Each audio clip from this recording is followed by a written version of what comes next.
She's a Valley woman who was left to die in our county jail. And now the sheriff's office is on trial for her death in a lawsuit that could cost all of us millions. The ABC 15 investigators have been in court all day long. Dave Biskobing joins us now. And today was the first day of testimony? Well, that's right. Today the jury heard from one of the defendants. She's a jail guard who admits that she knew Deborah Braillard was sick, but didn't do anything about it. Now, we're already looking ahead to tomorrow because that's when we expect some of the most important testimony in this trial.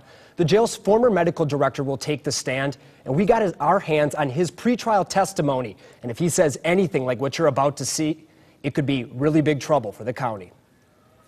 Deborah Braillard was a diabetic. She needed medical attention. And medical records show she died from a lack of basic medical care inside Maricopa County jails. No control over her anything, her bowels, her legs, her head. She was a rag doll. She was done. The person in charge of the jail's medical care when Deborah died will sit in this witness chair tomorrow. Yes, I do. Dr. Todd Wilcox is a nationally recognized expert.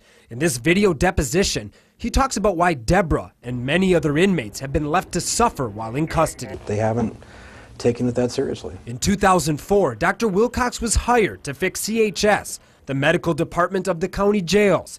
In 2008, he quit. I tried to help them with their system, tried very hard for 4 years, and I realized that things weren't going to change. In his resignation letter, Dr. Wilcox wrote, "For the sake of my own medical license and intellectual integrity, this resignation is necessary." It really kind of came to a crisis of conscience. That's why in this trial, Dr. Wilcox will testify against his former employer. In his pretrial testimony, he laid out a long list of problems. Like the jail's backlog for medical care, leaving inmates without help for weeks or months. It's so long that you probably won't be seen during your incarceration. Inadequate staffing and lack of training that leads to inadequate care. That's the biggest issue. And in a jail where 75% of detainees have not been convicted and still await trial, Wilcox says there's a culture that treats deaths like Deborah Braillard's and the lawsuits as a business expense. County management just considered that cost of doing business. Those judgments haven't caused them to change their business practices, so I guess that must be the way they rationalize it.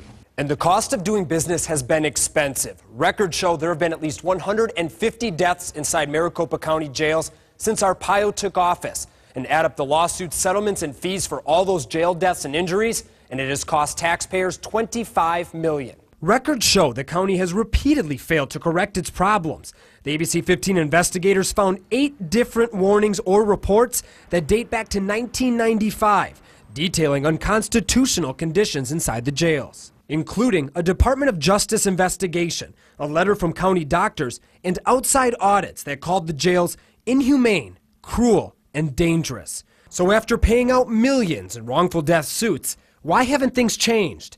Wilcox says the county didn't want to change, and records show they operate under a code of silence. And CHS is and the county are incredibly vindictive about anybody who criticizes them. And the reason that you don't hear a lot of people objecting to what's going on is because of that fear of retribution. As of right now, Dr. Wilcox is scheduled to first take the stand in the morning, and his testimony is expected to last all day. And of course, we'll be there and have everything he has to say. We look forward to it. Thank you, Dave.